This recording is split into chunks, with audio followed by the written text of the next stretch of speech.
But other than that, I just go straight into it. You know what I Yeah, yeah. mean? So, Let's go. Let's go uh, for it. saying yes. Now, Brian, how often do you say yes? Uh, Not as often as I used to. How come? Yeah. I believe that a lot of the times that I've said yes in the past, it might be going against my values and principles. And a lot of the times I sacrifice things that I believe were meant for me because I said yes. That makes sense. Yeah, That goes with what I believe is the correct things in life and what brings me closer to, I'll say, the higher power, which is God. hmm, So a lot of the times I said yes because I wanted to fit in, but I believe that God made me to stand out, made all of us to stand out. I like that. And again, we spoke prior to this to get to know each other more as well. And speaking with you briefly for the last, I don't know, 10, 15 minutes, um, something that you put in almost every sentence is your faith. Yeah, And I have been fortunate enough to speak with individuals that I didn't expect to prioritize faith, right. but now I'm running into someone who has been on that journey for a couple of years now, Yeah. and I want to know for you, like, what is that experience like so far? I believe I believe knowing Christ, knowing God changed my whole life. He gave me meaning, gave meaning to my life. He gave purpose to my life. And once you start living with purpose, you you figure out that you're complete and you don't need outside things to feel full, if that makes sense. Mm, So a lot of the times in the world we try to find our things uh, to find, I'll say, to feel complete or to feel whole, and that's something only God can fulfill, and I found that in Him. was it easy for you to see this It what you've wasn't. at the start? It wasn't. Still to this day, it isn't because there's a lot of things we want as human beings. Yeah, We want success. We want to uh, have a nice house. We want to have a nice car. A lot of the times, if we catch ourselves comparing our lives to others because we don't have these things. But then you realize, hey, I think we all on a different journey. And if you don't have this yet, it doesn't mean that it's not meant for you. It just means that God is preparing you to have these things.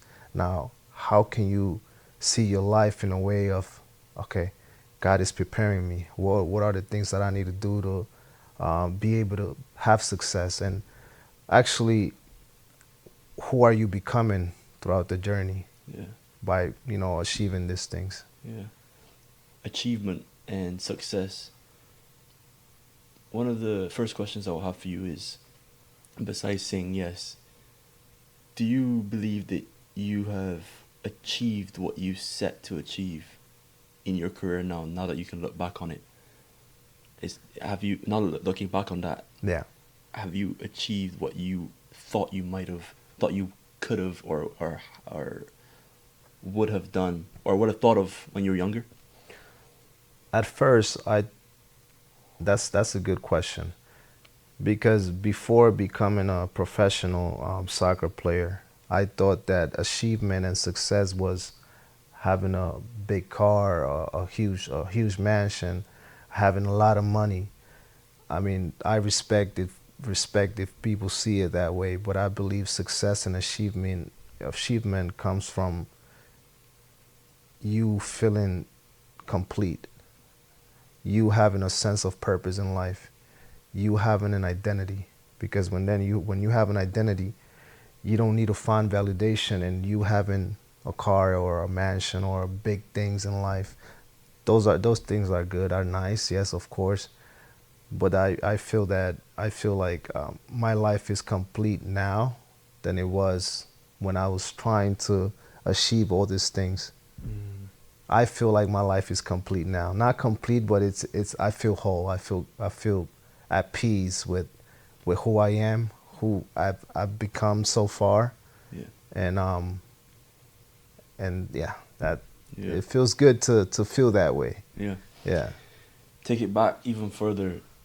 Born in Yoro, yeah, Honduras. Honduras. Honduras is the country. Yoro is I'll say it's a state in Honduras. Yeah. Yeah. The capital. Don't tell me the capital. I'm trying to remember the capital.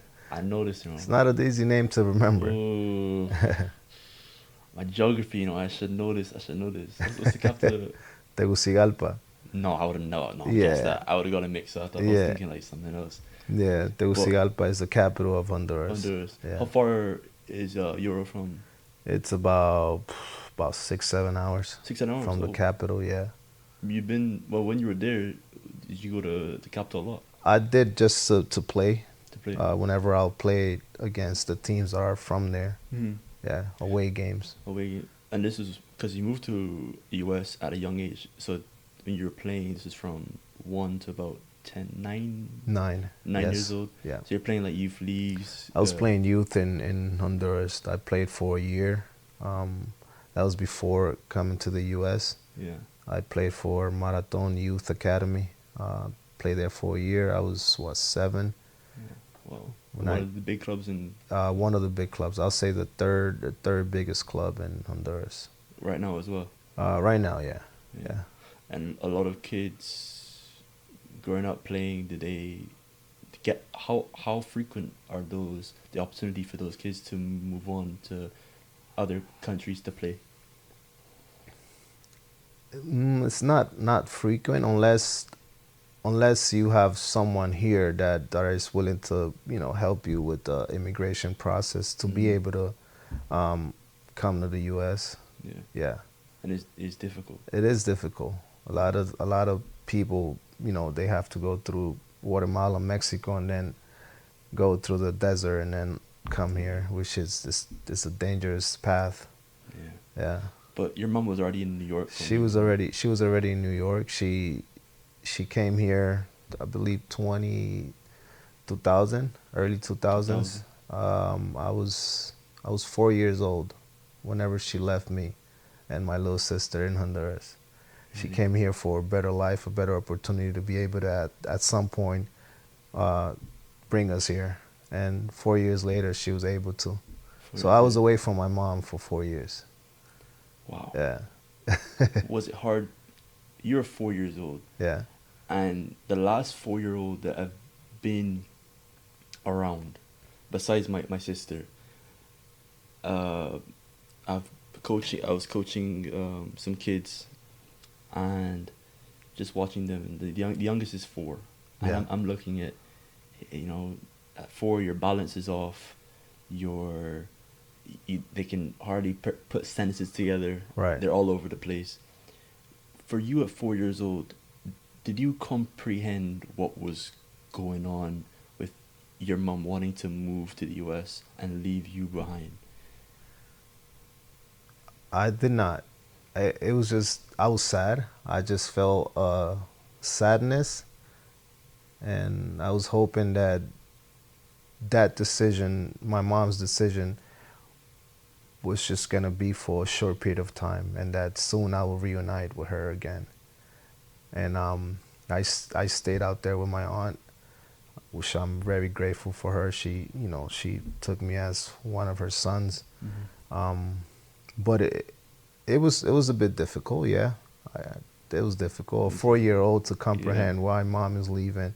Also, my dad wasn't around because my dad left my mom before I was born. So it was like, okay, well, I just got to figure it out, It's Yeah. decisions that she has to make, and in order for us to have a better life later on. Yeah. And And now that you saw that, now that you're able to come back to your mom 4 years later, I mean, to be honest, that story is like, I knew that you moved to New York, but I didn't know it was for that reason. yeah. And I think for you with the answers you given me before, I'm starting to understand the character that you are now, and what has built you and put you on this path as well as where you are now as It's a player and as a person. Yeah, and I mean it takes resilience, it takes hope, it takes belief. I think that at 4 years old, I was forced to have faith and believe that better things were gonna come along the way. So Right. I believe I go back to God. I think God guarded my heart and decided that, okay, I'm gonna give you faith. I'm gonna give you hope at 4 years old. If I see it that way, now I'm seeing it that way, Hmm. because you have to have that in order for you to feel at peace with what's happening, if that makes sense. Yeah, with the With situations, the situation of hard mom times. leaving and dad not being around, Yeah. I'm staying with my aunt, my little sister, and my two cousins. And well, I gotta make Yeah. peace with it. And you were still playing football. We're gonna call it football because I've called it soccer for the last how many I've called it soccer, and That's a debate, huh? yeah, Football, soccer, okay. I want to get used to calling it football Yeah. again. You know. All right, that's fine. That's fine. That's fine. I'm good with both. I Yeah. don't mind. Um, But you're playing, and still, you know, on your own for a little bit. Well, without your mom, but playing in Honduras. What's that like? that kept my mind occupied from not being so focused on my mom is not here. Mm-hmm. Just being able to go to the parks every single day, being able to go to the neighborhood and play pickup games with friends. Yeah. I was literally playing soccer every single day. Really. Yeah. And as a 4 year old, I mean, in Honduras, you grow up. Every kid played soccer. I Everyone. was able to play with, I was 4. I was playing with kids that were 6, 7, 8, and I also think that shaped me as well, and my path as a footballer. Really. Yeah. From physical, technical Yeah, wise. physical. You in Honduras, if you cried because someone bumped you, Mm-hmm. hey, you're not gonna cry. If you cry, you just go home. Yeah. Here, it's like you cry, man. Let me pick you up. Yeah. You're okay. No, no, no. Out there, it toughens you up. It's tough. It's tough. It's tough. It's the battle of the fittest, and you have to be strong. Yeah. If you're gonna be here playing with the oldest, you have to be able to take it. You Yeah. know. Now that you're coaching, you're around a lot of kids. Do you think that's the approach that you use? I don't approach it that way. Mm-hmm. I do try to let them know that it's tough. That there's gonna be competition where kids are gonna bump into you, and you have to be able to get back up. Yes, it's okay to feel sad, bad, but then you have to keep going. Yeah. Yeah. Now that you, so going back to you moving to the U.S. to the Bronx, Hmm. doing research on you and listening to your accent now, you have a mixture of a Spanish accent and a Bronx, a New York accent. The certain words I've caught it. Yeah. You know, I've been to New York a couple of times. And like Okay. the accent is like you see in the movies and all that. But you have a mix of like Spanish and the Bronx. I'm not sure if I still have the New York accent or the Okie accent. I'm not Okay, Okie, yeah, like Oklahoman accent. that's what they call it. I don't know. Yeah, Okie. But yeah, I mean, I don't know. I don't see it. I just try to express myself. Yeah. I'm not sure if I have an accent. People actually tell me that my English is pretty good for someone that Nice. Yeah. don't speak, didn't grow up. Like it's not my first language, Yeah. and for it not to not be my first language I think it's decent. Yeah. I think it Nice. helped that I went to middle school here, high school, college, Yeah. and I was able to be around my teammates that spoke English proper way, Yeah. and just cut up to it. Got up to yeah. Yeah. Because moved here when you were 8, and were you speaking Spanish with your mom or English? No, Spanish. Spanish. At home, it was just Spanish. Just Spanish. You used to have to learn it in school, Yeah. and that was tough. Yeah. I got bullied a couple times because Really? yeah, because I mean I didn't speak it right, and I'll get mixed up. I'll get some words mixed up. Mm. So kids will make fun of me, but it's also part of the journey.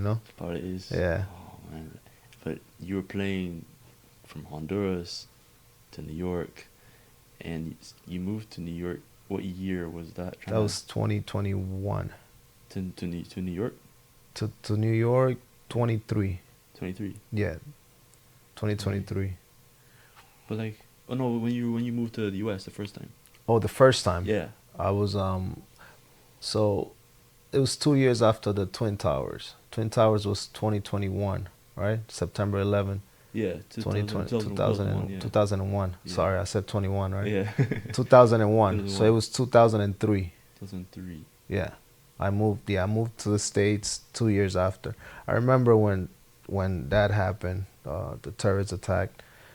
I was laying down. My mom was already in New York because this was in Manhattan, New Oh, York, yeah, yeah, and I'm laying down on the floor, and then I see that everything on the television just turned to that, like the news, like, hey, this just happened, and the first thing that came to my head is, man, my mom, because this was in New York, yeah.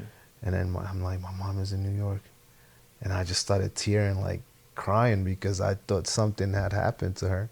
Really? And thankfully she was out of that. She was in the Bronx, Yeah. but when this happened, but unfortunately, Panic. we already know what happened, but rest in peace to everyone, but that was affected, and yeah, it Wow, was. what a story.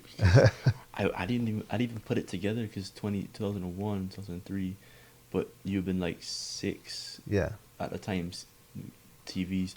You saw that going on. yeah, First thing you thought of was your mom. yeah, That's fearful, and I'm glad you also brought that up because we're filming now, yeah, but I have both my phone. I have my phone's turned to do not disturb, yeah, but the list of people that I have that can get through to me through the do not disturb is my mom, my dad, my sisters, and like my stepmom as well, my grandmother. yeah, So usually I'll ask the guests, put their phone on do not disturb, but I feel yeah, like I don't, that fear of having, that fear from me not being able to get through to my parents who are home or my yeah, sister, and they need to get through to me.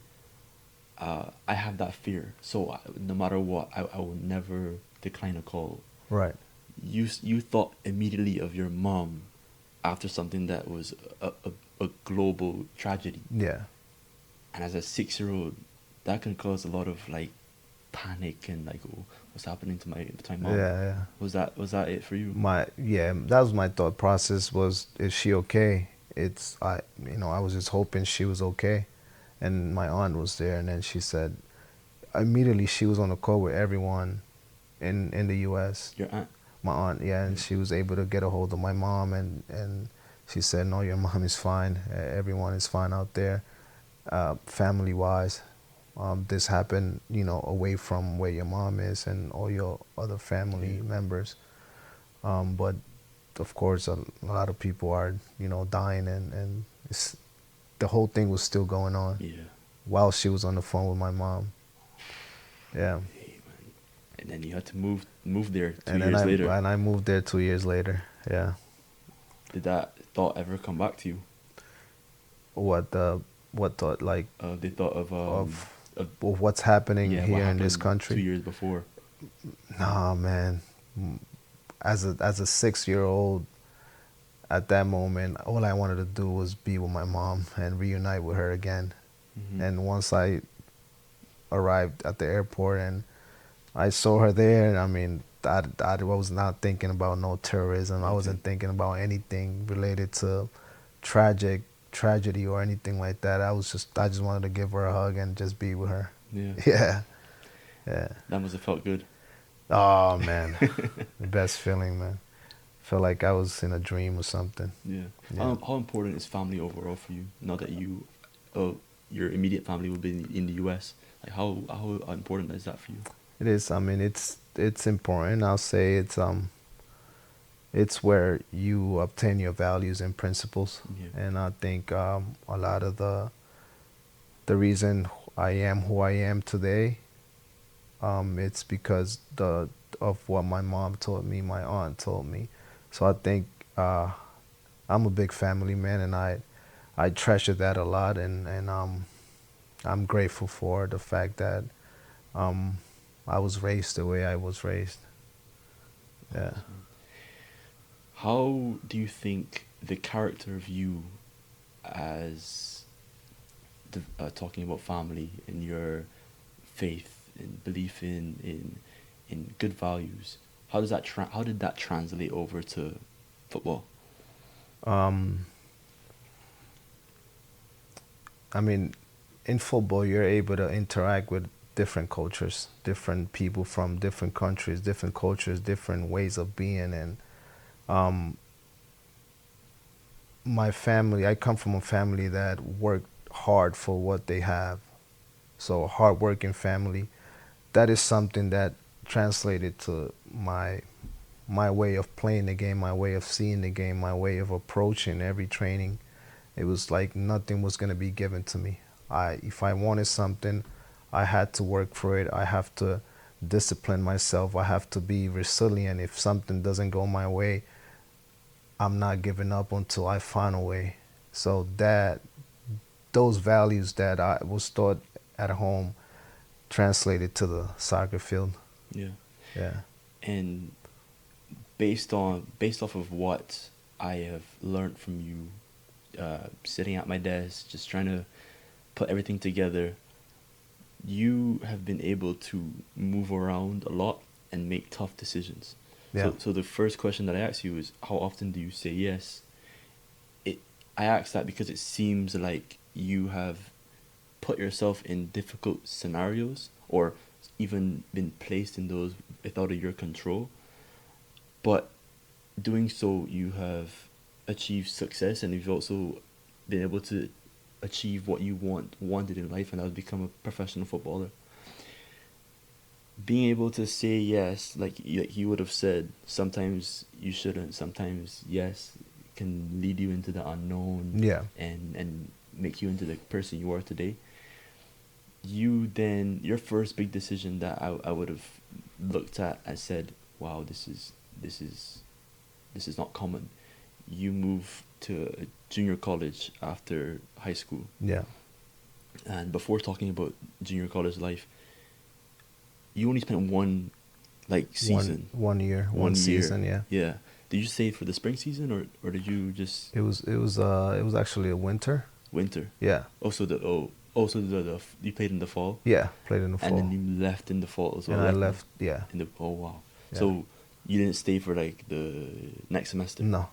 Wow. So only 4 5 months out of Yeah, school. yeah. What made you want to to move from junior college to Europe? The dream.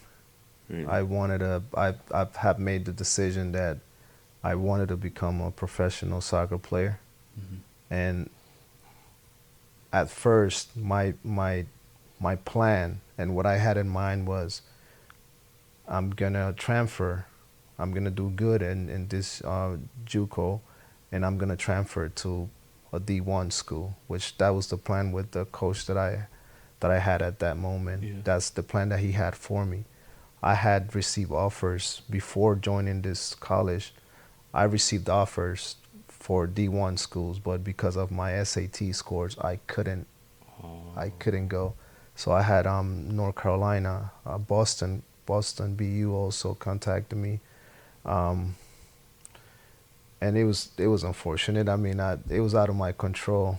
I mean, it wasn't my control, but unfortunately, I didn't prepare myself for it, and that's why I had to go through my 2 years and Junior then college. transfer. Yeah. But it didn't go that route. You only did 1 year or It half ended a up year. being half a year. Yeah, it ended up being half a year. Yes, I made up my mind. I received an offer from my cousin Yeah. that played in Hungary. He said, "Hey, I'm playing in this club. They're looking for young players. Would you want to come and try out and then see if what happens?"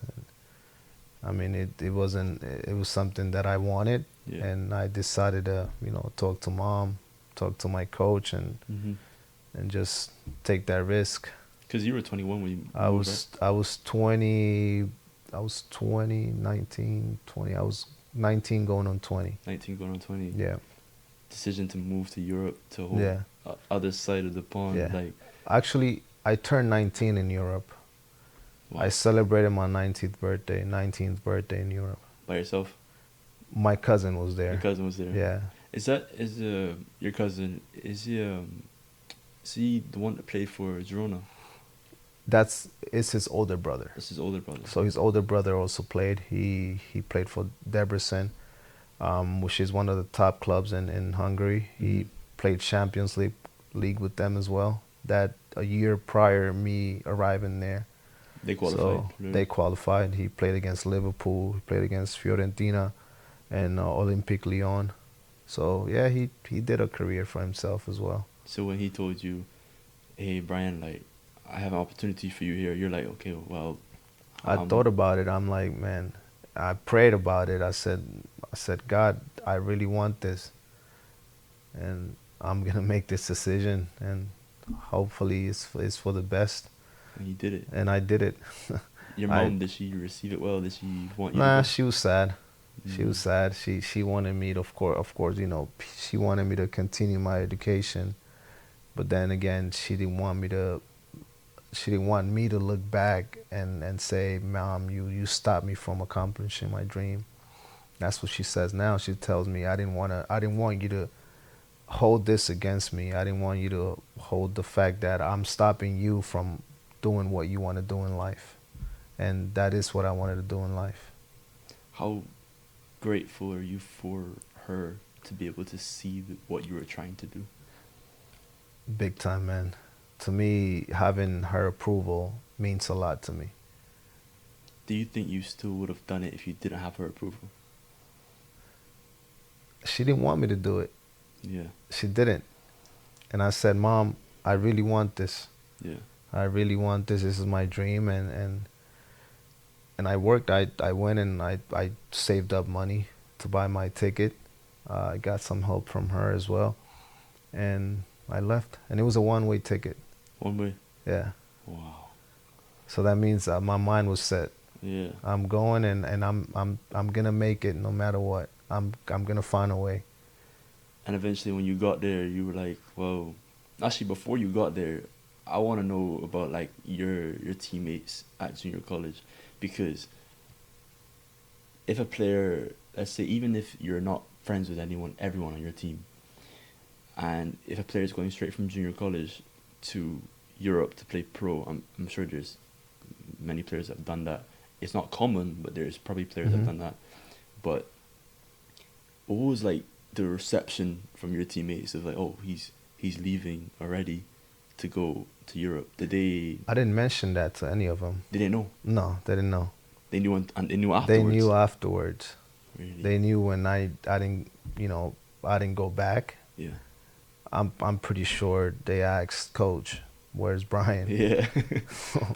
And the only one that knew was Coach. Yeah. You told Coach before you made the decision? After. After. I made the decision. I went home, spoke to Mom. Yeah. Then I called Coach. Coach, I'm thankful, grateful for the fact that you took me on the team and gave me this opportunity. But this is what I want to move on and do this now. This is what I want. What did you say? He said, Brian, I think you're making a mistake. I think you should stay. You should stay here, and you know, we had planned for you to stay here for 2 years, and then we'll get you into a D1. So that was my first, someone telling me you're making a mistake for something that I wanted to do and my dream. So, I respect it. I said, Coach, I understand. I respect what you're thinking and, your advice towards me. I'm grateful for it.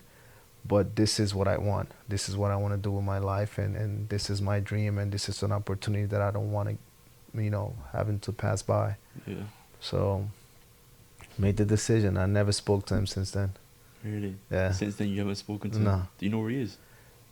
Not sure. Not sure? No. Do you think he knows where you are? Maybe. I don't know. I don't know. Maybe. But shout outs to him, wherever he's at. And I hope life is great for him. Yeah. Yeah. Is it very hard when you hear that someone who took you in and would have helped you with early stages of your career, is it hard for you to hear from the same person that I think you're making a mistake? Did that kind of shift your decision potentially, or maybe made you question your decision? It made me doubt creeped in for a little bit. Mm.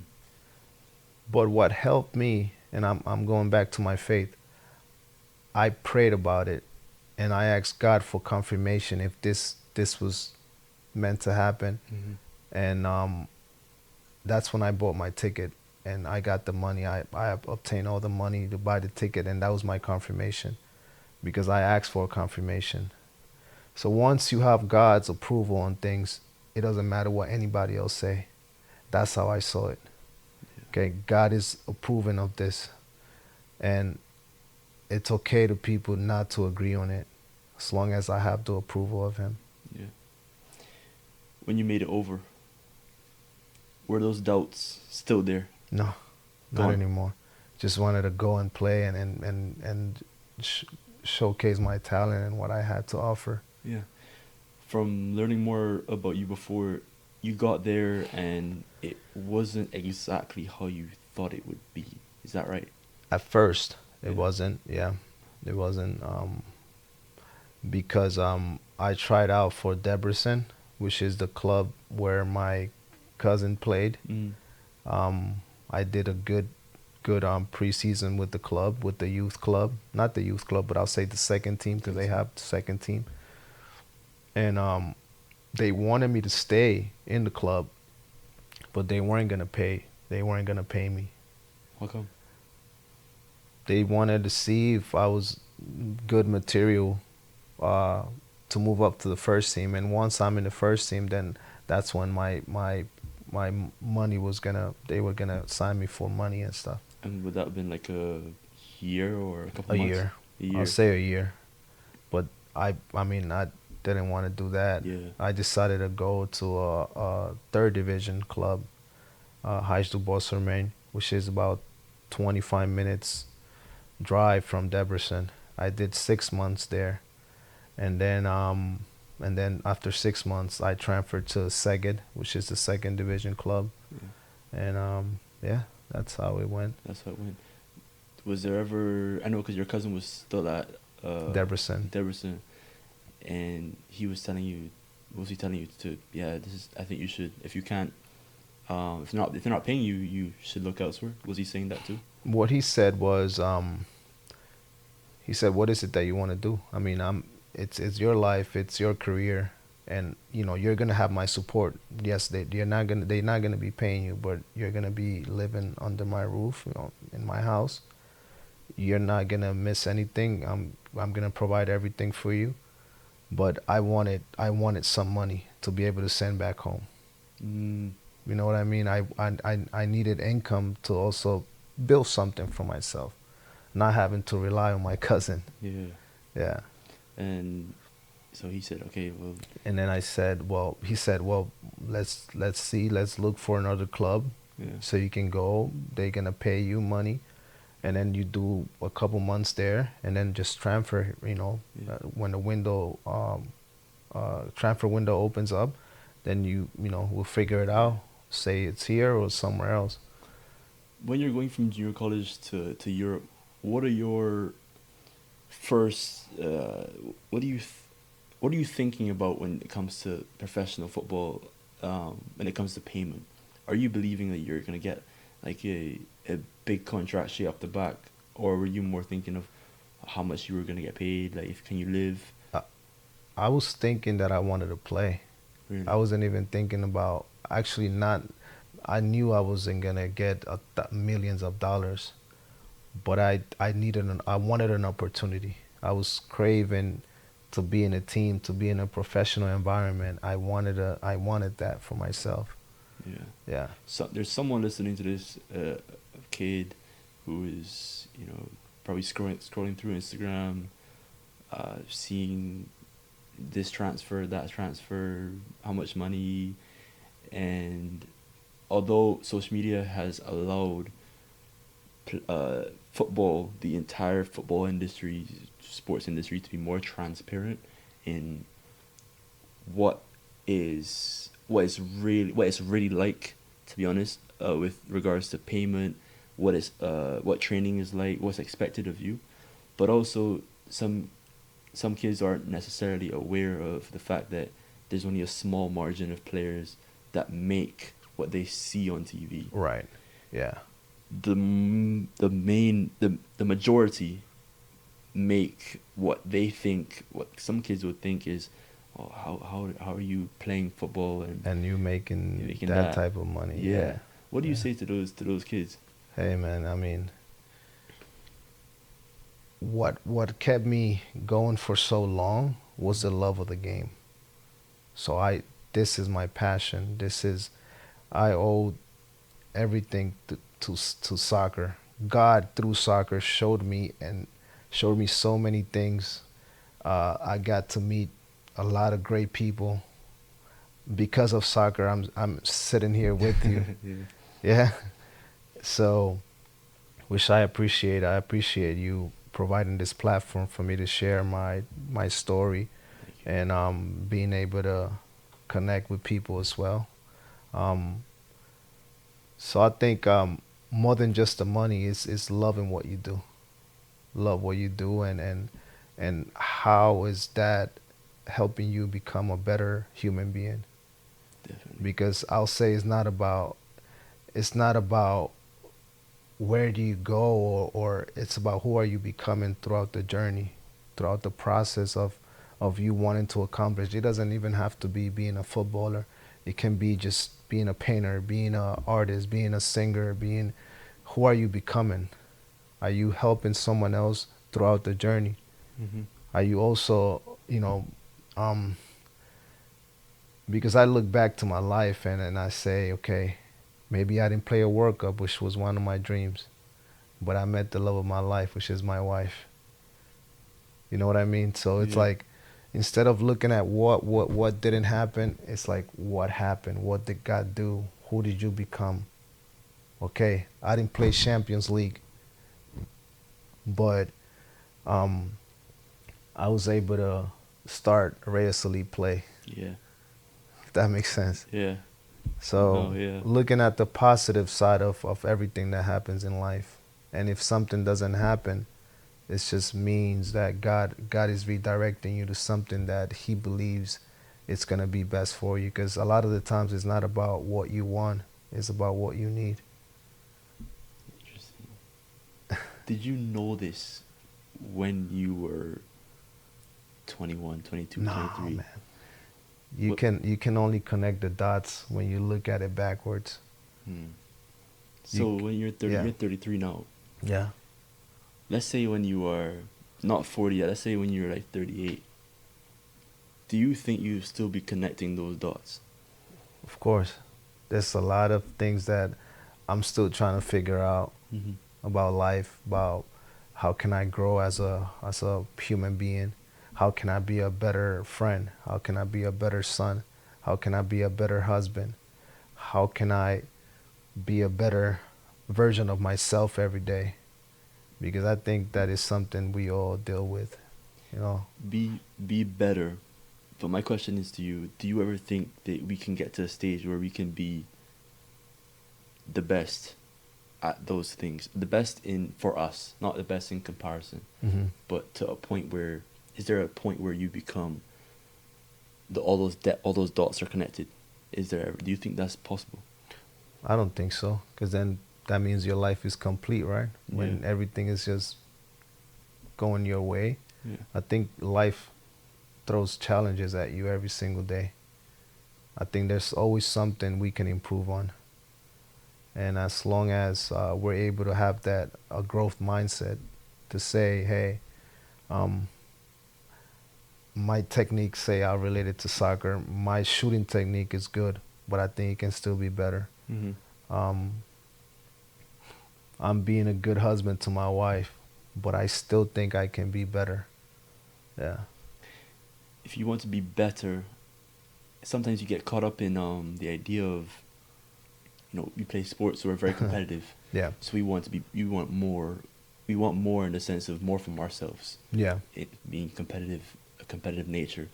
But is there is I agree with you, but is there a way that we can see ourselves in a and give ourselves some credit for what we've done, so that we aren't always caught up in the And okay, I always want right, more, I always want to be better. That because when we want to be better all the time, the next step, okay, I'm scoring this many goals with my left foot, I need to score more next season my right. right. But sometimes It things won't. don't go. Sometimes it won't. It won't It happen. won't happen. Yeah. Yeah. Is there a way to balance that? Balance that. I'll say make peace with it. Make peace that not everything is gonna go your way all the Mm-hmm. time, and know that that is life, right? Life. That's just how life is. A lot of the times, you might not get Mm-hmm. the what you want, Mm-hmm. right? And it's okay. It's okay to not have everything figured out right now. Yeah. It's okay to go, have some time for yourself to know that throughout the journey, throughout the process, you're learning and you're improving. I'll say. I mean, I'm always looking at ways to be. I'll say I'm not satisfied. I'll say I'm not satisfied on just playing small Mm-hmm. or just being satisfied being where I'm at when I know that I can be more than what I am right now. If that Yeah. makes sense. Yeah. But it balances you out. It balanced, yeah, Yeah. yeah, yeah, I like yeah. that. Because there's times where things don't go my way, and Mm-hmm. I have to accept it. I couldn't control that my visa was revoked when I was in Hungary. Now I had to make peace with that, and I had to figure something else out. But that's because that's what I wanted. So as long as you want it, you're gonna find a way. Yeah. If you don't want it, then you just find excuses Wow. You find the excuse to, or the excuse to put blame on something on else. something. Yeah. Oh man, this guy did that. That's why it didn't happen. I'm not playing because coach doesn't like me. Mm-hmm. Instead of saying, how can I get? What are the things that I need to do to be able to start, to be a starting 11? Okay, coach, what can I do? What is the things that I need to work on? Yeah. That makes sense. So communication as well. Yeah. Now that you mentioned your visa being revoked, and that's obviously, I always get tricky. Doesn't matter what country it is. Speaking about anything political or anything regarding, especially visa. So, Yeah. but when that happened, you had to move back to the U.S. I have to move back here. Yeah. Yeah, and from there, what was the focus for you Get back to work, get some money, and go try out. in the U.S.? I wanted to be the U.S. MLS. The door didn't open, but the door opened up in Honduras. Mm, So I moved out there. yeah. How did that come about? Like that move back to Honduras?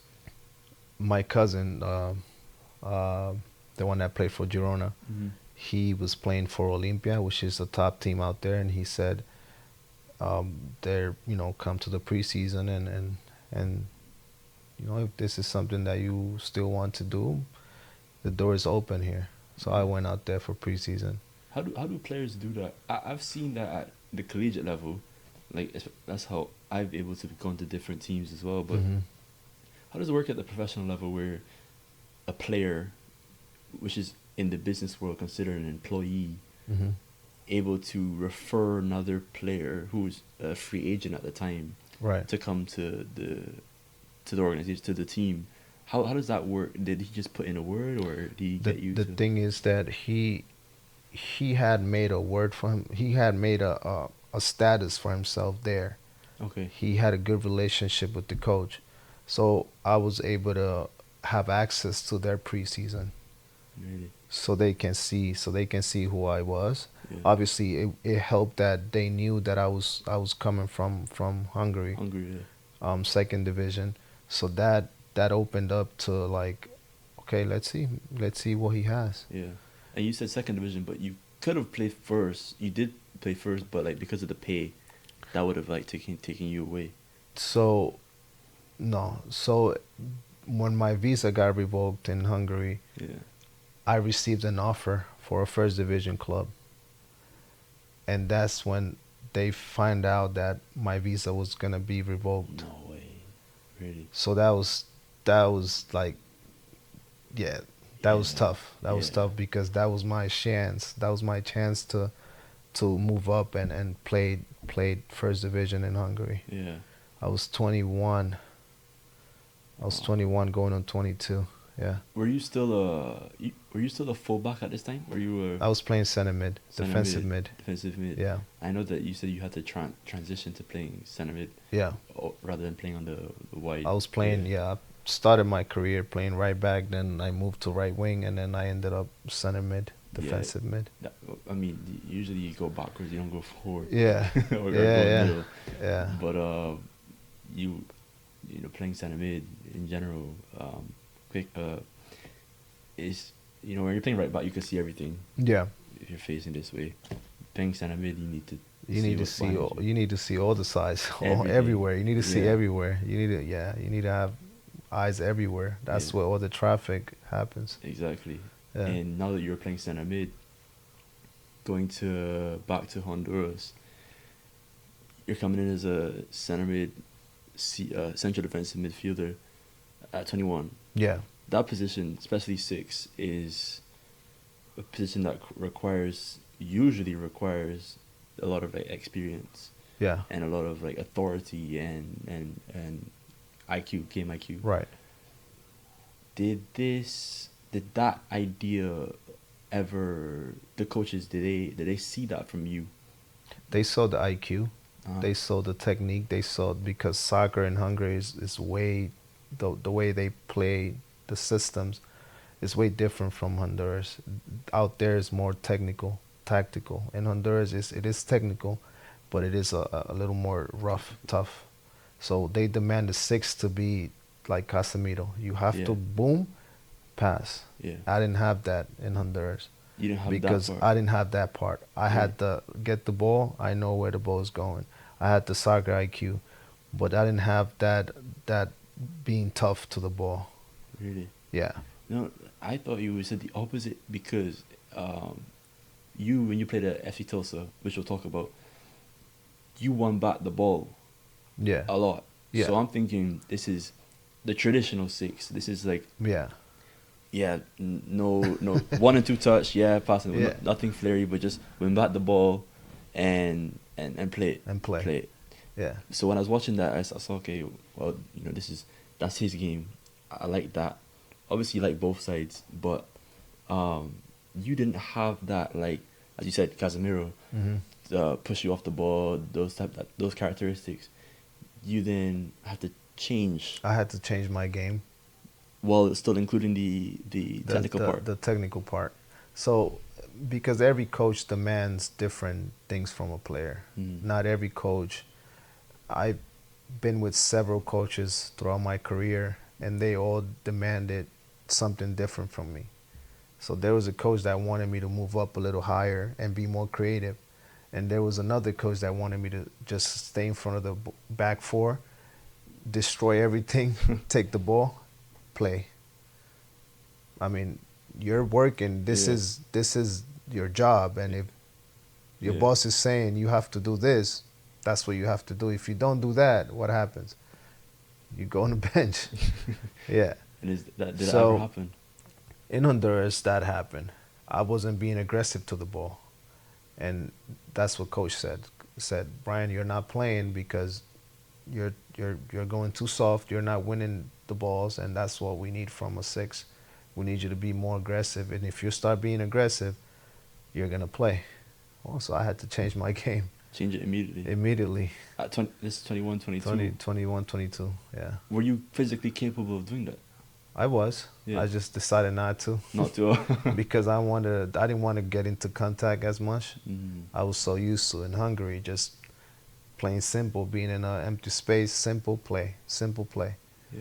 Yeah, That's the biggest difference, you would say, from Yeah. Hungary to yeah. Honduras. It would be I'll say the aggressiveness to To the ball. the play. Yeah, football. Did playing in the U.S. junior college, might not be a big comparison, but where did that fit in terms of the comparison, the level of play? Was US physical? Did you find it technical, or did you find it more IQ demanding? What was it like playing in the US? Playing in the U.S. Yeah, college, the months that I played, yeah, it was mostly, it was a bit physical, yes, because the system here, it's, you know, I'll say go long, try to win the second ball. mm-hmm. So you had to be able to Run, yeah, run, and at some point tackle. And then I can't remember me keeping possession for a certain period of time. It was just long. long ball, yeah, Second ball, and then try to build from there. yeah, long ball from the center back. Long Or from the yeah, center back, boom. yeah, And I mean, yes, if by all means, if that's the way a team wants to play, maybe that's the way things work out for them.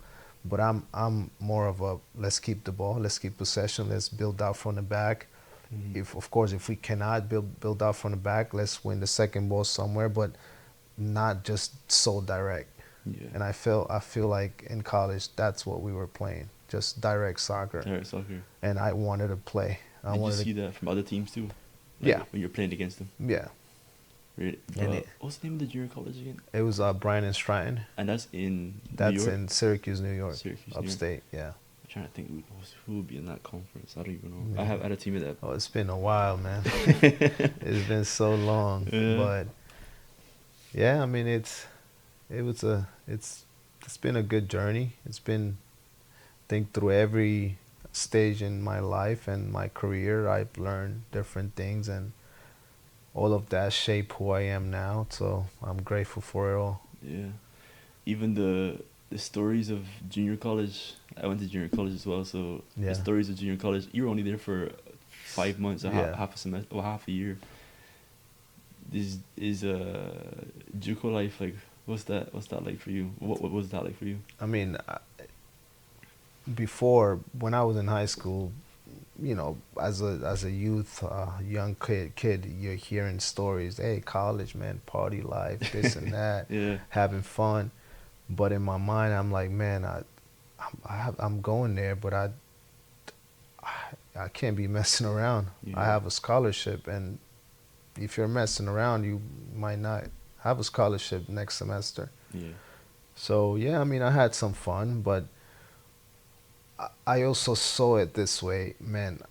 What is my goal? What is my dream? What is it that I really want to do? Because I don't want to waste my life just going through the motion and just going through, you know, is it college? Do I really want this? Or do I want to become, who do I want to become? What is it that I want out of life? And that's why I made the decision, because it was a lot of distractions. Yeah. It was a lot of distractions in college, and I wasn't focused 100% in what I wanted, which was to be able to have good grades, play a good season, and be able to transfer. That I didn't see it happening because of the distractions and me being so immature at that moment. Definitely. Yeah. Being like 19, 20. Yeah. Yeah, because the junior college, even in Division 1, 2, playing sports in general, there's a bunch of distractions, Yeah. as you said. So the biggest debate nowadays is as a player in soccer, maybe for basketball and other sports, but for soccer, because it's world sport everywhere, not just in the not just US, everywhere else. The big debate is it worth going to college if you're trying to go play professional? Because you made that decision when you were in junior college, even though you had the opportunity to stay another year or stay another semester, transfer to Division 1 or Division 2. Yeah. But you decided to, as you spoke on before, to move on to and go straight to professional, no matter what league it was, just to get that experience and start playing. I'm trying to understand and think of, and when I put things together, if a player is looking to do that as well, I want to play professional, do you think they should consider not just the junior college route, but the entire college experience playing as a student athlete before going to pro? Now looking back on it, do you think that it is worth going straight professional, or should they take the steps that is required here in the US? Required here in the US, yeah. The thing is, Jody, that was my journey. Yeah. That was me making the decision for myself, and I cannot sit here and say, hey, you should do it because it worked out for me. Mm-hmm. It worked out for me, even though I had to go through. I went through a lot of upsets and down and setbacks, Yeah. but that was my journey. Now, it might not be the same for you. It might not be the same for somebody else, and you only know until you experience it yourself. You Mm-hmm. make the decision. What is it that you want from life? What is it that you really want to do? Find it in you. If that's what you really want, you're gonna find a way. You are. Yeah. Wow. Uh, Even if it means forcing something. Do you think so? Forcing as in, Like, you had a lot of doubters. yeah, The people, not doubters. Your mom, obviously being your mom, wants to keep her son close. right. Your coach wants to keep his player close, Yeah. but he also wants to try to deter you from going to make a big mistake, Yeah. even though it didn't turn out to be. Yeah. The easy thing for people to say is, from the external, is don't force it. Just like Right. how we say in South, don't force it, don't The- move forward too fast. Yeah. Do you think he The was thing forcing is, it? what is life without risk? Yeah. A lot of the big opportunities in life that I've had to make came with risk. I had to take risk. In order for me to go to Hungary, I had to take a risk. For me to come back to the US and decide to go back to Honduras, that was another risk. And it's like, but not a second in my mind when I made the decision to leave was, what if it doesn't happen? Not a second. No. It's like, okay, um, I'm just gonna go. I'm Yeah. gonna try it out, and I'm gonna learn throughout the process. That there was one time when things weren't happening, when I said, maybe this is not for me. That was my only time, When was that? and that was before I signed my contract in Honduras. Woke up 3 a.m. 3 a.m. in the morning. Started praying, and I still, they were supposed to, a week before, send me the contract proposal, and it wasn't happening.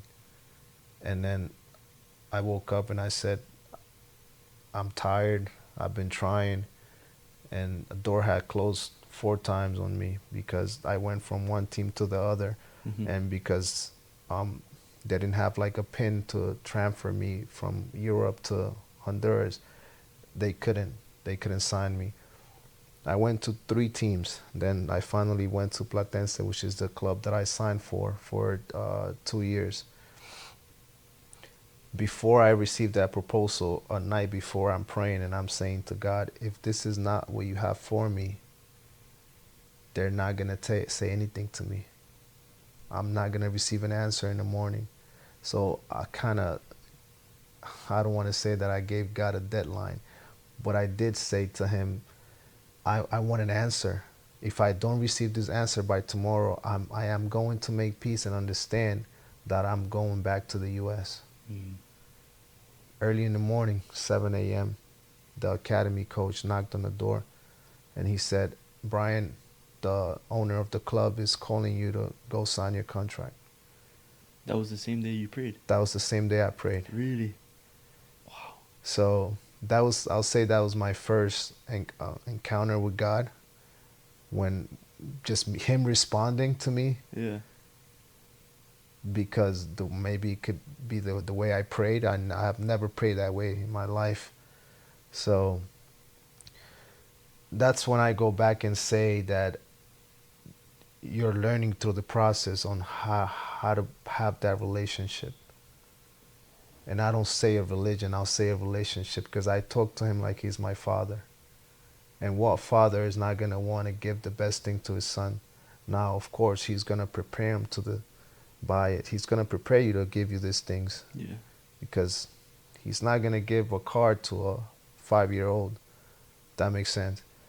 Maybe my heart needed to be prepared to receive these things, and that's why he was taking me through steps to be able to know that this came from you. Wow.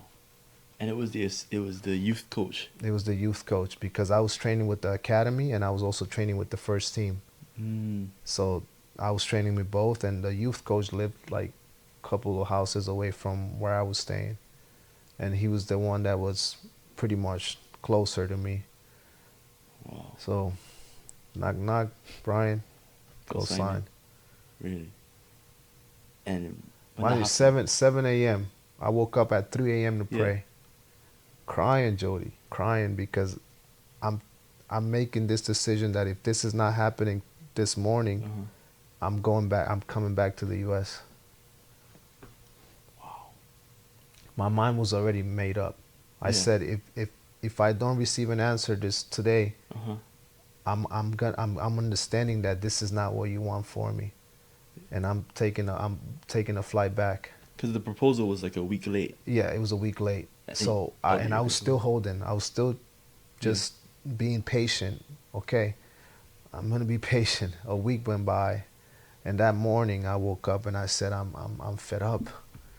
I'm not receiving an answer. They're not letting me know what's the decision with me. So okay, it's fine. I really want this. I said, Lord, I really want this, but I'm going to understand. If I don't receive an answer, my understanding is that you don't want this for me, and I'm gonna be okay with it. And I'm trusting that you have the best for me. Either it is for me to stay or for me to leave.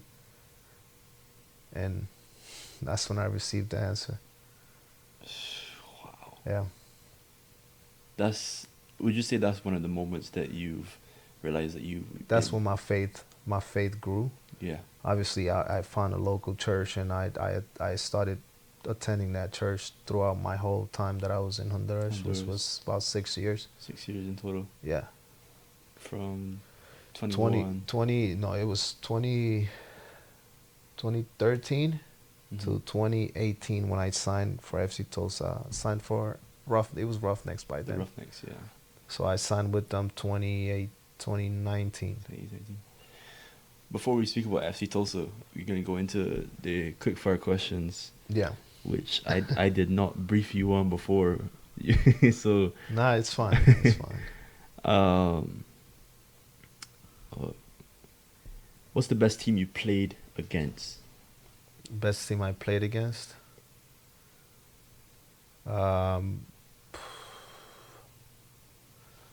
there's a team in Honduras that I played against, which is the biggest team in Honduras. Olympia. Olympia. Yeah. Was that when your cousin was still playing? No, he had left to He left. Spain. Oh, he went to Girona afterwards. Yeah. Oh. Yeah. Oh, that's cool. So Olympia. Olympia. Yeah. Yeah. Who's the best player you played against? Oh man. There's a kid in Hungary. He played Champions League as well. He played for Ferencváros, which is the second biggest club in Hungary. His name is Bence. But I'll say he's one of the ones. He's still playing now? He's still playing, yeah, Yeah. out in Hungary. Is he a midfielder? He's a midfielder. Yeah. Yeah. What made him like stand out to you?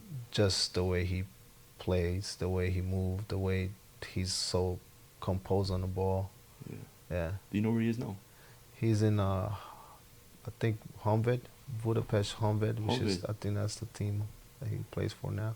We're not close, but there's a player from Barbados that I would have played on a national team with. I believe his first like professional contract was at Honvéd.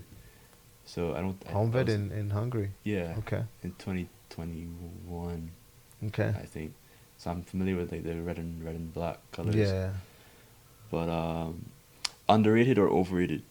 Keeping the peace in the locker room is the main priority, even if it means even if it means having to deal with negative individuals. Is that underrated or overrated? Underrated. Underrated. Yeah. So you think even if you have teammates that aren't getting along, like the negative energy, That's still need gonna to keep the peace. that's gonna happen. You're gonna have that. Yeah. And that's when I go back to being able to deal with different cultures, different perspectives of life. You know, man that grew up a certain way. I'll say I made peace with it that there weren't gonna be people like me, people that thought the same thing, that had my same values or principles, and that's okay. I can't control that, Yeah. but I can control my reaction to that. So I always try to make peace with that and keep everything at peace. Everything at peace. Think I'll say I was a peacemaker. In the dressing room. Yeah, unless there was a couple times that I lost it, but it was rare. Yeah. What would have caused you to lose it? Just that's a funny story, man. It's a funny story, but I actually had a kind of like a fist fight with a teammate back in Honduras, but we were we were actually doing good. Our team was actually like playing in the first spots and stuff. The thing is that we were fighting for the same position, Oh. and I was I was just doing very good, man. And he tried to get into my head like, why? We had played a day before, and I didn't have like such a good game, and he was just getting at me. Oh yeah, here you want to run, practice. You want to do this sprints like quick, and in the game yesterday you were just, just doing whatever you wanted. And I said to him, I warned him. I said, man, I'm not trying to deal with that. Listen, just you do your job, do what you got to do. I'm doing my stuff. Just stay in your lane, stay away. Yeah. And he just kept going, nagging in my ear. So I said, hey man, what do you want to do? Do you want to just solve it here? And he just approached me, and him approaching me was a sign of, okay, we're really doing this. Yeah. So I swang, boom, I got him, and he got me. Really? And then we just went at it. I blacked out, and it went on for like, I'll say 15 seconds. That's when our teammates just came and separated us. But that was my only time that I ever lost it, man. Wow. I'm human, man. I'm human. No, I said, man, I don't ever go to you and nag at you because of the way you play, or the thing is that he wanted to do that. He wanted to cause something. He wanted to cause something, and he found me that day. He found me, and everyone was like, "Man, Brayan, I've never seen this side of you, man." Yeah. And the thing is that I was active at church, and I was going to church every day. I was saying the team prayer before practice. So for them to see that out of me is like, man, what's going on? Like, but the thing is, man, we're humans. Yeah. We're going to make mistakes. We're not here to be perfect. That was just me, just being human as well. Yeah. Having feelings. Yeah. Now we're good friends. Really? You're good friends? Yeah. After that, so they separated us. Mm-hmm. He used to be like a gang member back before he was a soccer player. Really? So he was like gang affiliated, and I think soccer saved him from that. And he before he left, he said, "You better watch your back, because I'm gonna go look for you." And I said, "Man, do whatever you want." I was upset, man. Mm-hmm. They took me to one of our teammates' house. He went somewhere else. A couple of hours later, he arrived to the house. He arrived to the house where I was. And then he just went and apologized. He said, "Brayan, man, I didn't want to fight, man. I was just playing around." Yeah. And I said, "Man, you can't do that to me, man. I didn't eat breakfast that day. I was in an empty stomach. I'm tired. We just lost the game this weekend, and you're coming at me this way. How do you want me to react, man? Yeah, man. I don't know if you're playing around, or you know how it is when you're hungry, man. Your whole mood changes." In Honduras, you're playing probably it's hot as well. It's hot, man. And since we lost that Saturday, we had to train in the morning at 6 a.m. because we had to get ready for the next game, and the coach was pretty upset. So he wanted to do some stuff like to get us ready and Ready to for know the game. that, hey, I'm not happy with the way you guys played. Yeah. I wasn't happy with waking up at 6 a.m. and being on an empty stomach. You Yeah. know what I mean? But we're good friends You're now. good We friends now. made peace with everything, and yeah, it's just, That's so good. yeah. But I always try to keep the peace. Yeah. Yeah, That's good, man. That's good. That's yeah. good. Um, if you could go back to your days in Hungary, what is one thing you would say to your past self? I'll say trust the process. Yeah. Trust that things might not go the way you want them to. And if you believe that God has a plan for you, things are gonna work out regardless of the way you see it at the moment. A lot of the times we might not see what we want to see, but that doesn't mean that God is not working. A lot of the times when He's quiet, that's when He's working the most.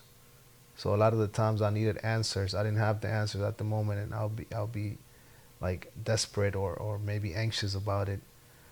But then when I find out that God has a plan for every single thing in your life and every single season in your life, Mm-hmm. you know that things are gonna work out for the best. It's just a matter of time. Matter of time. Yeah, I'll take that in consideration to myself as well. Um, but hot take. A coach must motivate his players to compete. Is this true, especially now that you're a coach now? Do you think that coaches must be that motivation for players? Motivation, man, that's a tricky word, man, because you might not be motivated all the time. Mm-hmm. And that's when discipline comes into play. That's when preparation, you can control that. You have to prepare yourself, and you have to be disciplined. If you prepare yourself, if you have a habit of doing the things, the little things, and doing it over and over and over, motivation might not be there all the time, but if you're disciplined, you're gonna get the work done. Yep. Comes with I try to motivate them. I yeah. talk to them and I try to, get them pumped up. But at the end of the day, something that I always tell them is that I cannot teach drive. I cannot teach you how to show up and be the best that you can be.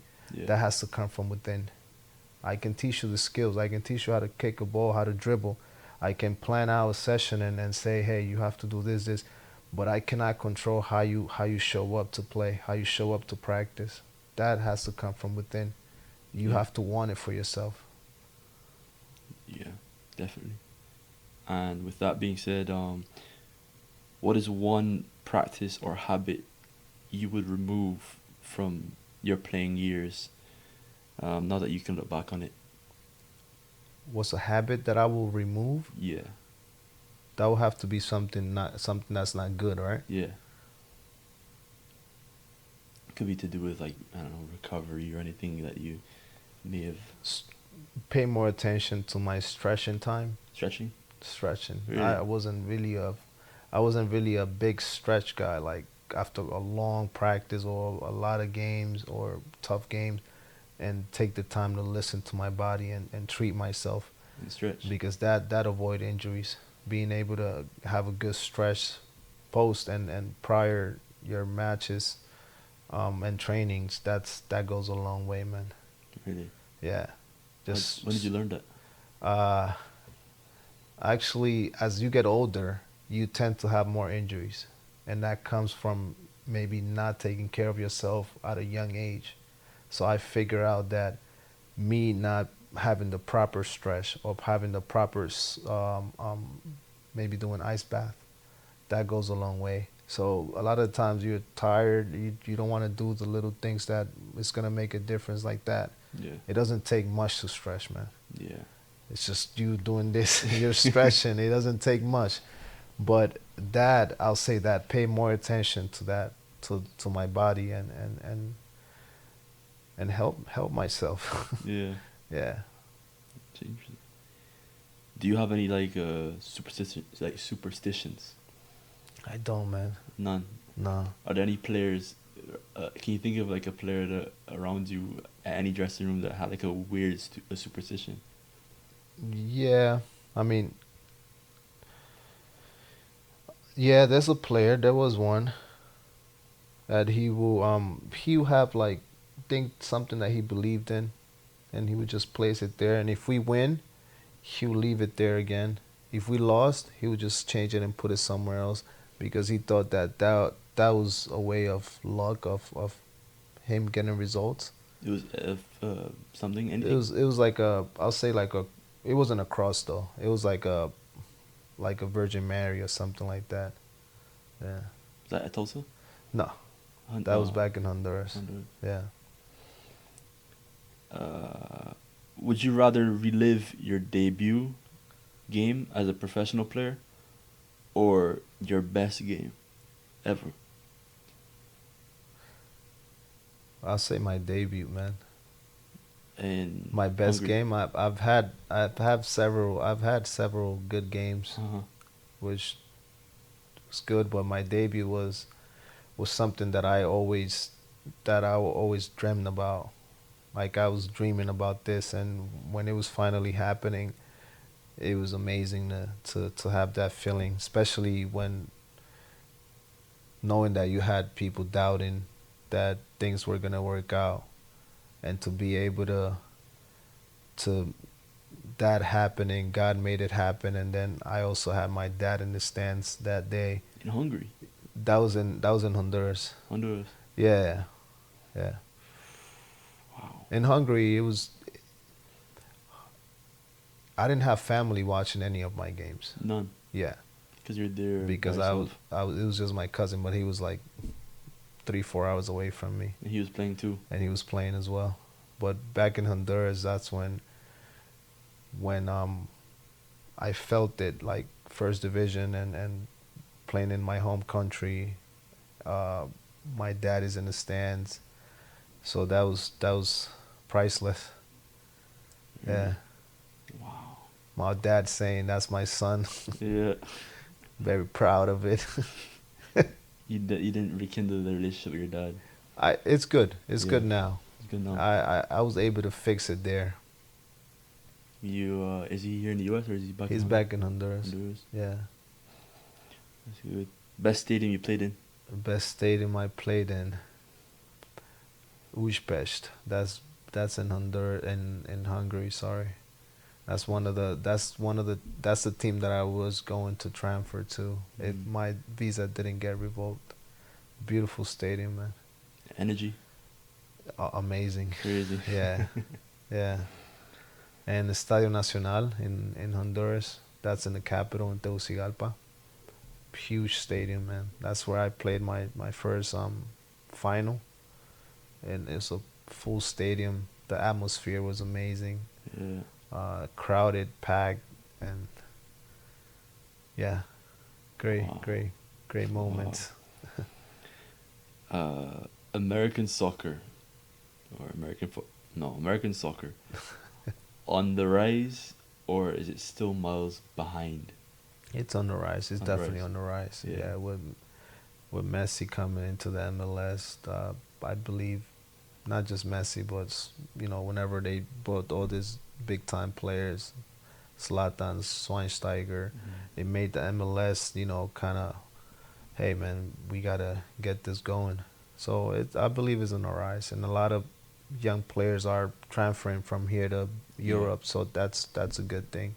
Yeah. That says a lot about the sport Mhm. here in America I mean, with the World Cup with the World Cup coming next as year, well. this will definitely be out before the World Cup, but definitely. But next year is the World Cup. Um, that's gonna be incredible Yeah, because yeah. different countries as well. Different countries, Canada, Mexico, and the U.S. Yeah. Wow. I mean, would you be able to? Because the closest game would be Kansas City, Kansas Dallas, I City. believe. Yeah, From where we are, yeah, and they're gonna have games Philadelphia, uh-huh, Dallas, yeah. Miami. Oh, man, Yeah, hopefully we get to catch some, man. yeah. Yeah, No, that would be good. yeah. And hopefully Honduras makes it, and Oh yeah, I'm able to see my cousin. Yeah. he's gonna play. Well, he's a captain of the national team. Really? Yeah. Is he? How old is he now? He's 30. He just turned Turned 30. 30. Yeah. So he's gonna play. Well, if they can qualify, he'll play next year. If they qualify, he'll play. Yeah. Wow. That's That good. would be nice. Yeah. Yeah. Wow, Get us some tickets. I gave you some tickets so you can do a podcast, man. Hey, no, that'll be really cool. Yeah. In Yeah. Stadium, Honduras will have a good team. They should. We have a good team. Yeah. We have a good team. I'm pretty positive about them good doing good this upcoming qualifier. Yeah. Hopefully, let's see. Let's see. That's good. I want to keep my hopes up. Yeah. What's the best locker room you've been in? Energy, just not the looks. No one cares about looks, but like the energy, the not the talent of the players, but the character of the players. And Honduras. Honduras, Yeah. by far. By far, yeah. Was Yeah, I also mean because you speak Spanish. that's where I spent the most time, and Yeah. that's when I was in this team for a while, so I was Yeah. able to build a good chemistry with a lot of Yeah. the players there. Platense. Platense, yeah. And to a point where the locker room was a joy to be on, and to go and spend time with them and with your teammates, and yeah, the Fun. vibe, the energy, the vibe was very good, man. Fun. It was fun. It was fun. It was fun. It was a lot of fun, especially this one year. That's the year that we made it to the final. We lost the final, but the Oh. team had about maybe 16, 17 years without making it there. And that was the year that I played the most games, consecutive games. How many games did you play? About 18, 19, 18 19 yeah. games. That So season. pretty much all the games. I got injured. I didn't play, I'll say, the playoff games, but then I played the final. Yeah. Wow. Wow. I mean, to be honest, I knew about the final, but for me in finals, yeah, I could ask you about it, but for me, the reason why I would refrain from asking about finals is because thinking about a final that I lost just frustrates me. Yeah. Like even just even be asked about it, I don't want to talk about it. Yeah. I don't want to talk about it. But that was a big moment in your career that Yeah. would have you know defined. It did define it. Yeah. It got me on the radar of like clubs in Honduras. Yeah. Yeah. It got me on the radar. But then you had to move to. And then I had to move here. Had to or wanted to? I had to. Had to. Because my residentship was expiring. In Honduras? Yeah. But you're a citizen, no? No. You're American citizen. Not yet. Yeah, but Yeah. you're staying in Honduras. Yeah. But you're a Honduras. At this moment I wasn't, but now I am. But at that moment I was just a resident Yeah, in Honduras. in Honduras. Oh. But I had to travel back to the US. That's when it was expiring. That means I had to come back. If I stayed in Honduras, Yeah. I lose my status here Oh, in the U.S. in the US. Oh, okay, gotcha. No,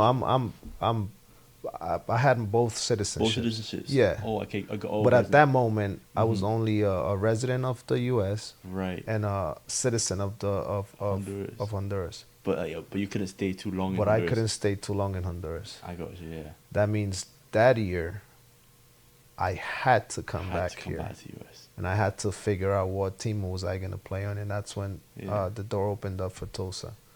Ideally, you wanted to stay in Honduras. Yeah, because I had offers for better Bigger clubs. And can I ask, bigger pay as well? Yeah.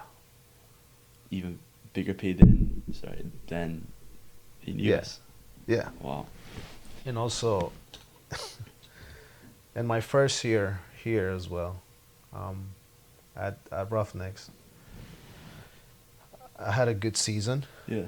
and then an agent presented himself, and he wanted to take me to Turkey, and he, you know, the team was already almost done deal. Yeah.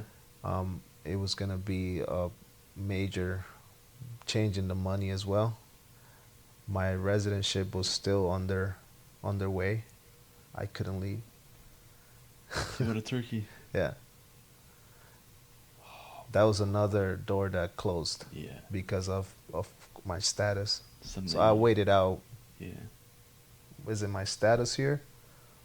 Or do I just go and continue following my dream Yeah. Now, if I go to Turkey, yes, it was very good money. Good. It was second division team in Turkey. Really. The money was gonna be good, but then I lose my status here. That means I stay in Turkey, and from Turkey I have to travel not here anymore, back to Honduras, Honduras. and my whole life is here. Yeah. And I had met my wife. Yeah, I had met my wife then, Yeah. who is my wife now. I met her there. We were just dating, and I decided to. Well, I mean, there was nothing I can do about it. That was another thing that you had some control over, but a lot, not much control Not much. over. Yeah, The and good thing is that I had another offer to stay here in stay in Tulsa. Tulsa. But did you? Let me ask this: did you use the fact that you were able to go to Turkey, as leverage for Tulsa? I mean, what is best, Turkey or Tulsa. I think Yeah. I'm going back to Europe. Turkish second division is it's good, Yeah. and I'm also gonna be in a radar for other teams Other out there, teams. Yeah. like the Europe market. So Good it deal. was going to be a good opportunity for me. Yeah. Did it help with like negotiating anything with I was the already negotiating. I had the already the contract there. for here Tulsa? Yeah, I had the contract for Tulsa and I had the contract for Turkey, the Turkey. Turkish team, and then my residentship was on the way. Wow. And Yeah.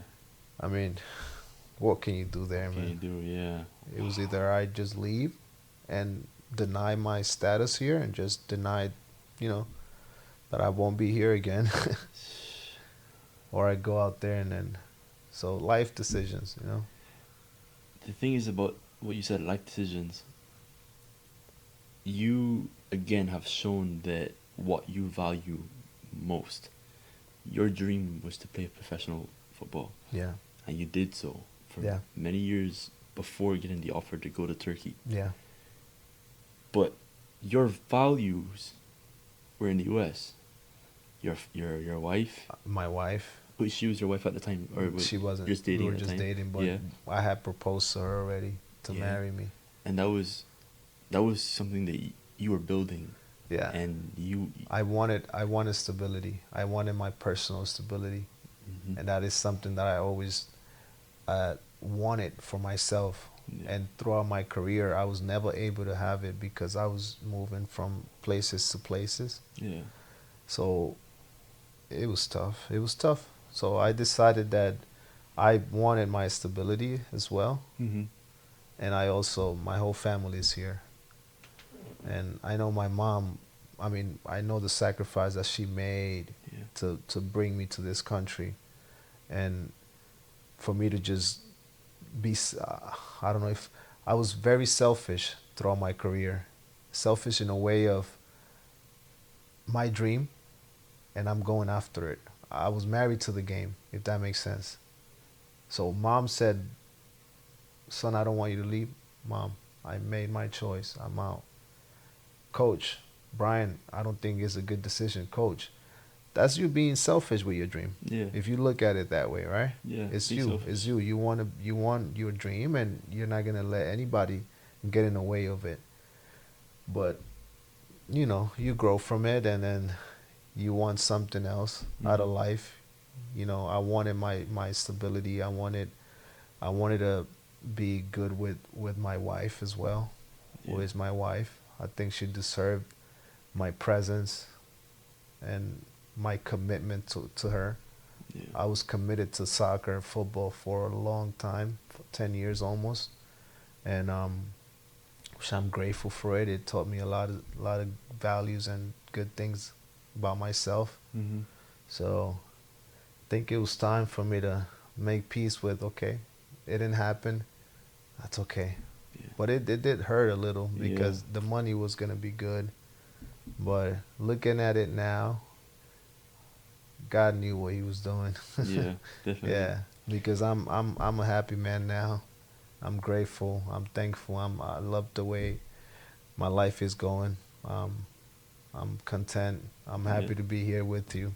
Appreciate it, man. You So too, man. yeah, And as we bring everything all together now, we're here in Tulsa. yeah. You played from 2018 to 2019, or is it 20 or In 2020? Tulsa, Yeah, played from 2019 to 2020. 2020. Yeah, played for 2 seasons, 2 seasons, which is 2 years. 2 years. Yeah.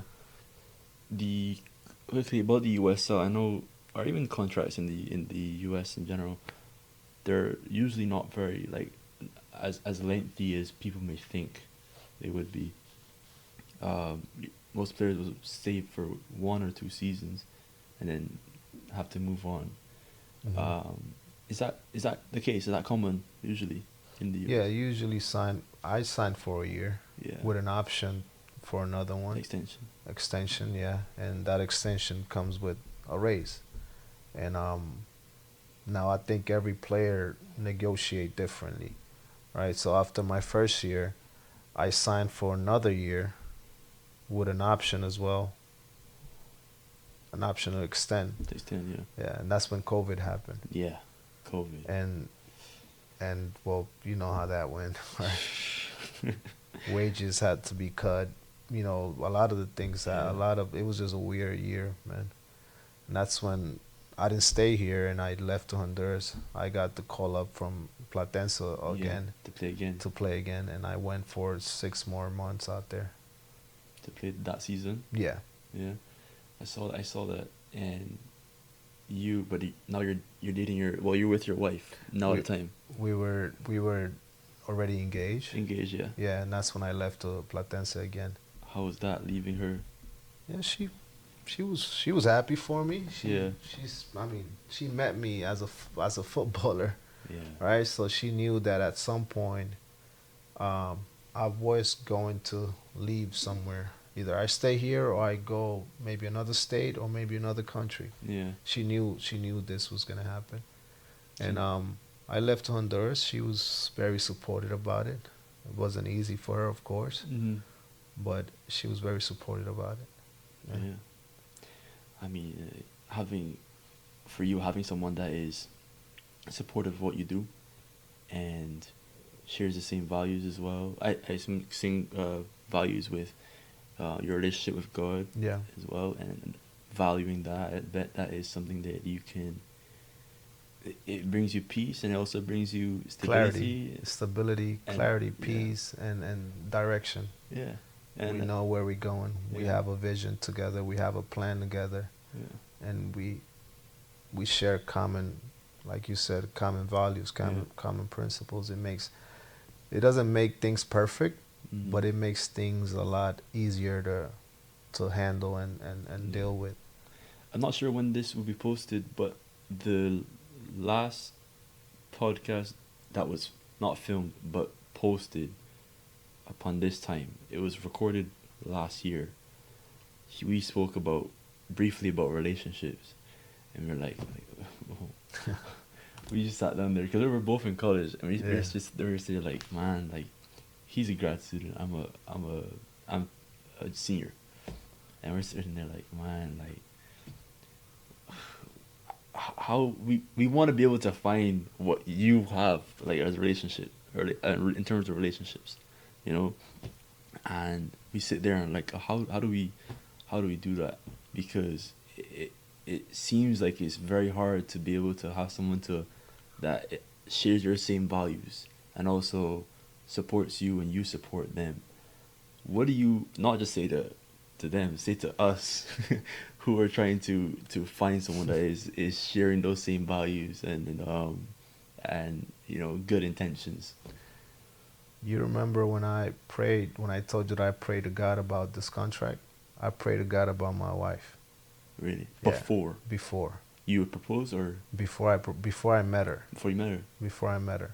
You prayed I to find her. I prayed to God that I wanted a woman like her. I wanted a woman that was fearful of Him. I wanted a woman that shared the same values and principles as me. A woman that will support my dreams. A woman that I can build together. Mm-hmm. This was in 2019, a year before I met her. Yeah. 2020, COVID hit. We met at a get together. It was like a friend of a teammate of mine had a birthday party. Okay. She was invited to this place. That's when I met her. I met her 2020. We got married 2021. Really? Yeah. I met her. We got to know each other Yeah. for a week or two, Mm-hmm.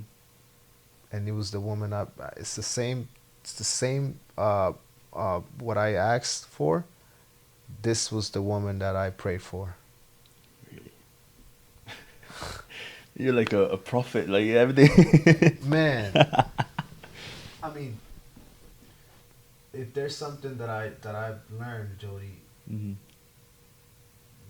God will support His will. Yeah. If it's God's will, what your desire of the desire of your heart, if Yeah. you want this woman and it's God's will, that woman will come. Really? But you have to pray for it. A lot of the times we don't get what we want because we don't pray for it.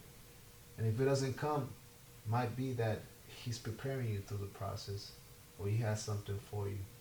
So, I mean, Yeah. pray for it, Pray man. for it. Pray for Pray it. for it, and Pray be for it. specific about it. Uh-huh. Yeah. How the type of hair you want, Yeah. how tall you want it. Pray Just for pray it. for it. Yeah, pray for it, and then Yeah. we'll talk about it in Yeah. a couple of years. Couple of years months. later. Yeah. Hey man, you are now coaching and you're in Tulsa and you retired from the game. Yeah. My first question, retiring from the game after speaking to you about what you value most, especially with now your wife. You are away from the game now, on a different side of the ball. You're now a coach. What is the biggest difference that or biggest thing that you've seen in the transition from moving from a player to a coach? The biggest difference Yeah, is just not being able to play, not being able to play. not being able to have the fans around and Yeah. cheering you on. That I still get some type of adrenaline whenever I'm coaching, but it's not the same as a player. Mm. Yeah, Yeah. I miss that before going into the field feeling of like not anxious, but you're like, man, I'm ready. I just want to go in there. You're nervous, you know, that nervous feeling of I just want to go out there and then start playing already. Yeah. Once you touch the ball, that's it. All of That's that it. is gone. Yeah. Yeah, but I miss that. I didn't realize that, when you talk about, I only figured that out or realized it, that I'm nervous before the game, or I'm not nervous.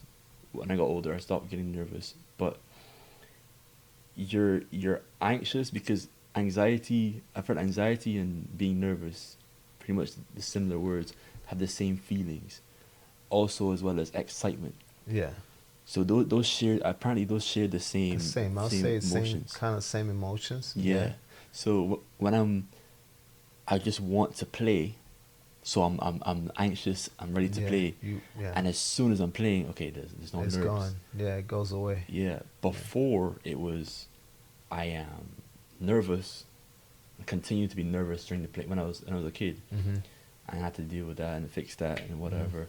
How do you think you have kids now that you coach? How can you change that or help a young player, change that about their game, being nervous while playing? A lot of the times, that comes from pressure as well. You have the pressure of, especially at a pro level, you're expected to win. You have to win to get results, Mm-hmm. and you want to have a good game because that's guaranteeing you somehow a better contract or someone else to see you. So you have that pressure of like, I have to do a good job. Now, pressure, is it good or bad? What do you think? I think it's good overall. Yeah, Yeah. it's pressure because then that means people expect you to do good and to do good things. So I'll say to the kids, it's okay to feel that pressure, to be nervous. That just means that people expect good things from you. Yeah. And now we're going to prepare for it. And I know you're going to go out there and do good things. Yeah. Yeah.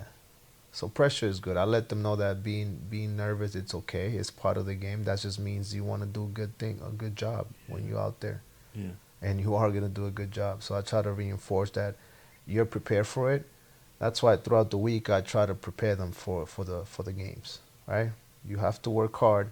The same way you practice is the same way you're gonna play. So if you're practicing halfway and just taking it lightly, what do you think is gonna happen in the game? Yeah. Well, the same thing. So if you give 100% here, that means you're preparing for the game. Whenever you go to the game, giving 100%, you're already used to it because you've done it throughout the week. Definitely. So preparation comes with, that. Um, yeah, that's when opportunity meets preparation. You have to prepare, Yeah. right? Reyes Elite Play. What do you see for it in the coming weeks, months, years? As of like What do you want? What do you want to grow from it? What do you want to get from it? Like as something that you want to do. something that I want to do, Yeah. continue growing and raise elite play, Yeah. um, being able to have these times where I'm able to share my story. So if you have somebody else that might want to uh, listen to it or hear it, I'm up for it. I want to make sure that when I leave this earth, I leave empty, and I'm able to help someone, inspire someone to not give up, to achieve their dreams, to work for what they want, and to love what they love what you do, Yeah. and have fun while you're doing it as well. Definitely. Definitely. Yeah. Brian, this has been fun to learn about your experience. I think me as a kid, as 10 years old, if I was sitting here, obviously I wouldn't have questions as detailed as this at 10 years old, but I'll be sitting here as a fanatic fan. Right now, I'm sitting here as a player who wants to listen, as well as someone who's trying to put this on a platform for others Yeah. to listen. But most of my questions that I've created, I just ask them because I want to know about your career. If I decide to take the step, if God willing, and also my body willing to try and play at a higher level after college, that's why I wanted to speak to you about, and that's why I Yeah. reached out to you a couple months ago or Yeah. weeks ago. So, Brian, thank you. That's No, all I man. have for you.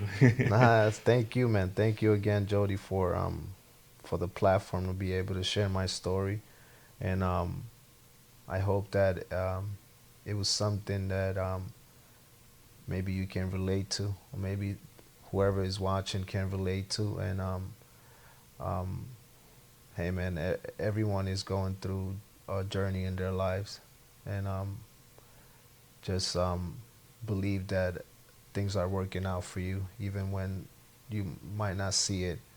Believe that there's a purpose, there's a purpose in your life, and you're here for a reason. Hmm. You're here for that big purpose, and you mean something in this world. You're not just here by accident. Yeah. And if you're here sitting down, it's because God has a plan for you. Yeah. Yeah. And that plan is way bigger than any mistakes you might make along the way. It's bigger than any failures. It's bigger than anything else in this world. He loves you. He's with you, Hmm. through you, with you, and he's going to make good things happen for you. Just believe in that, trust in that.